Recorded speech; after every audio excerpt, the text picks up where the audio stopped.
Selamat siang teman-teman dan selamat siang juga kepada Pak Jeffrey selaku dosen kepemimpinan. Pada hari ini kami akan mempresentasikan chapter 11 yaitu Developing Leadership Diversity yang beranggotakan saya sendiri Aprilia Lasmauli dan rekan saya Latifah Tela Anwar. Pembahasan yang pertama yaitu Challenge Minorities Face atau tantangan yang dihadapi oleh kaum minoritas. Banyak orang, termasuk pemimpin, memiliki kecenderungan alami untuk memiliki sifat etnosentrisme.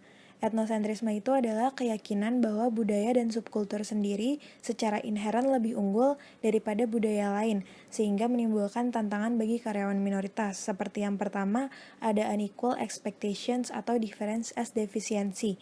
Dalam teori ini mengatakan bahwa salah satu masalah penting dalam banyak organisasi adalah pola pikir yang memandang perbedaan sebagai kekurangan atau disfungsi. Persepsi oleh banyak minoritas adalah bahwa tidak peduli berapa banyak gelar sarjana yang mereka peroleh, berapa jam mereka bekerja dalam perusahaan tersebut, bagaimana cara mereka bekerja, mereka tidak akan pernah dianggap atau tidak pernah memiliki sesuatu yang tepat untuk organisasi tersebut, sehingga muncullah unequal expectation tadi.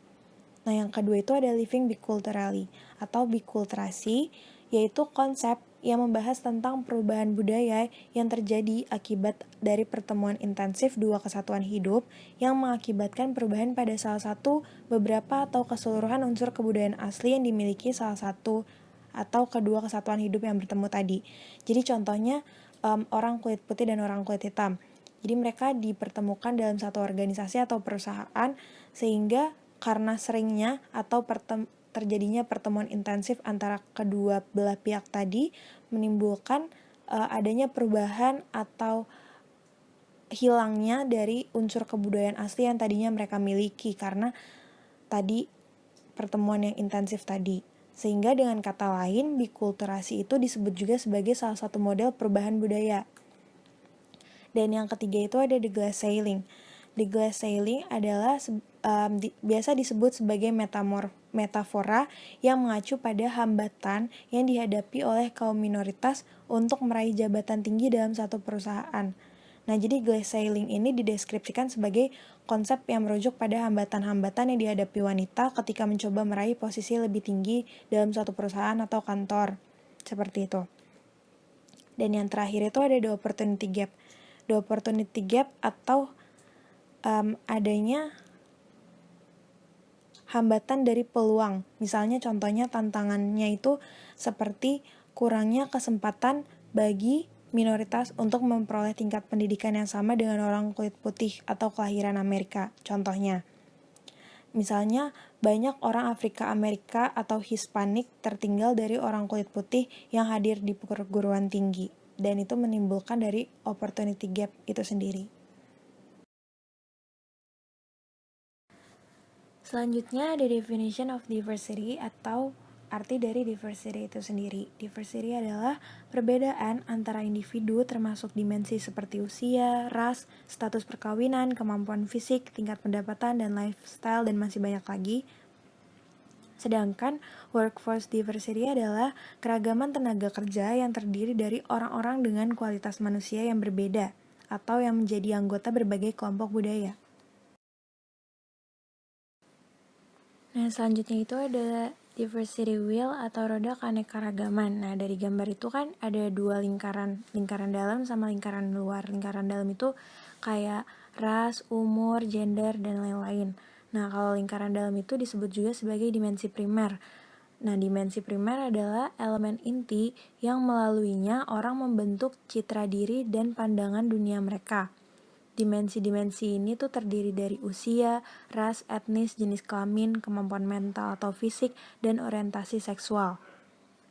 Sedangkan dimensi sekunder ini yang di luar itu, dimensi sekunder dapat diperoleh atau diubah sepanjang hidup seseorang. Dimensi ini juga cenderung memiliki dampak yang lebih sedikit daripada dimensi primer tadi, tapi bagaimanapun juga mempengaruhi definisi diri dan pandangan dunia seseorang. Nah, kalau contohnya itu misalnya kita ambil contoh di dimensi primer itu dari gender. Nah, biasanya wanita dengan anak-anak dianggap berbeda di lingkungan kerja dibandingkan dengan mereka yang tidak memiliki anak. Nah, itu contoh dari gender. Nah, sedangkan kalau contoh dari dimensi sekunder itu kita ambil contoh dari work experience. Contohnya itu veteran perang. Veteran perang mungkin telah sangat dipengaruhi oleh pengalaman militer mereka dan mungkin mereka dianggap berbeda dari orang-orang lain ketika mereka kembali lagi menjadi individu di lingkungan mereka atau di lingkungan sosial mereka. Seperti itu. Selanjutnya ada the value of organizational diversity atau nilai yang diperoleh dari keberagaman yang dimiliki dari organisasi. Nah, diversity itu tuh penting sebab memberikan nilai yang dapat menjadi competitive advantage bagi perusahaan.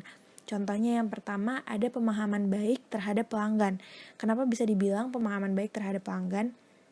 Karena dengan banyaknya atau keberagaman yang dimiliki dari segi konsumen, contohnya kebutuhan yang dia inginkan itu beragam, sehingga organisasi itu merekrut karyawan yang beragam juga. Dengan begitu dapat memahami bagaimana keberagaman atau perbedaan-perbedaan setiap individu yang mereka inginkan dan mereka butuhkan.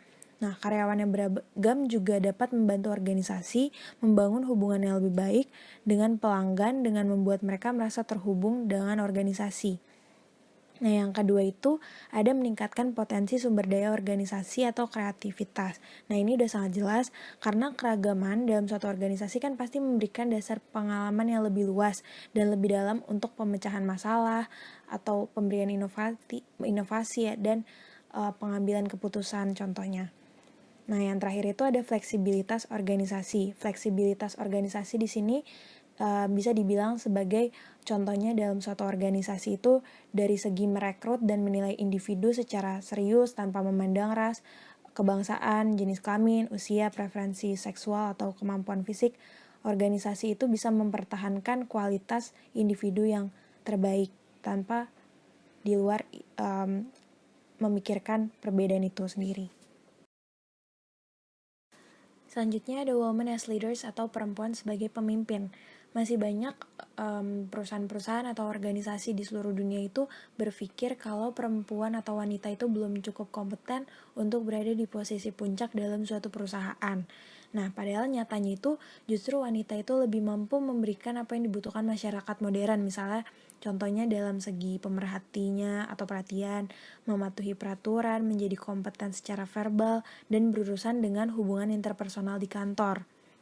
Nah, manajer wanita itu justru biasanya dinilai lebih tinggi oleh bawahan pada keterampilan interpersonal, serta pada faktor-faktor seperti perilaku dalam pengambilan tugas, delegasi tugas, komunikasi, kemampuan untuk memotivasi orang lain, dan pencapaian tujuan. Yang selanjutnya itu, apakah gaya kepemimpinan didorong oleh gender? Nah, ternyata gender itu menjadi salah satu faktor penentu gaya kepemimpinan seseorang. Karena berdasarkan riset, perempuan memiliki pendekatan kepemimpinan yaitu interactive leadership, yaitu gaya kepemimpinan di mana orang mengembangkan hubungan pribadi dengan follower, berbagi strength dan informasi, memberdayakan karyawan, dan berusaha untuk meningkatkan perasaan harga diri orang lain. Jadi, dalam pendekatan ini itu lebih mementingkan ke komunikasi interaktifnya. Sedangkan pria memiliki gaya kepemimpinan cenderung kompetitif dan individualistis dan lebih suka bekerja dalam hierarki vertikal. Mereka mengandalkan otoritas formal dan posisi mereka dalam berurusan dengan bawahan mereka. Yang selanjutnya yaitu global diversity. Salah satu sumber keragaman yang paling cepat berkembang di organisasi justru adalah globalisasi, yang berarti bahwa para pemimpin menghadapi masalah keragaman di seluruh tahap yang lebih luas daripada yang sebelumnya. Untuk menangani tantangan keberagaman global tadi, para pemimpin dapat menjadi sadar akan lingkungan sosial budaya dan mengembangkan kecerdasan budaya untuk mengetahui bagaimana berperilaku dengan tepat. Nah, aspek yang pertama itu ada the social environment atau lingkungan sosial. Untuk organisasi yang beroperasi secara global, perbedaan sosial dan budaya dapat memberikan lebih banyak potensi kesulitan dan konflik daripada sumber lainnya. Dibutuhkan jenis kepemimpinan khusus untuk menangani perbedaan dalam berbagai negara, organisasi multikultural contohnya. Nah, satu pendekatan untuk memahami budaya lain adalah dengan melihat bagaimana perbedaan sistem nilai sosial atau social value system. Dan jelasnya akan dijelaskan oleh rekan saya Latifah Atela. Perkenalkan, nama saya Latifah Atela Anwar dengan NIM 2017-80205. Saya akan melanjutkan presentasi chapter 11. Sekarang kita akan membahas mengenai social value system. Penelitian yang dilakukan oleh Gerd Hofstede pada karyawan IBM di 40 negara menemukan bahwa pola pikir dan nilai-nilai budaya pada isu-isu seperti individualisme versus kolektivisme sangat mempengaruhi hubungan organisasi dan karyawan dan sangat bervariasi di antara budaya. Yang pertama itu ada power distance. Power distance atau jarak kekuasaan yang tinggi berarti orang menerima ketidaksetaraan dalam kekuasaan di antara lembaga, organisasi, dan individu. Sedangkan power distance yang rendah berarti orang mengharapkan persamaan dalam kekuasaan. Kemudian yang kedua ada uncertainty avoidance, yang membuat anggota masyarakat merasa tidak nyaman dengan ketidakpastian dan ambiguitas. Dan karenanya mendukung keyakinan dan perilaku yang menjanjikan kepastian dan kesesuaian.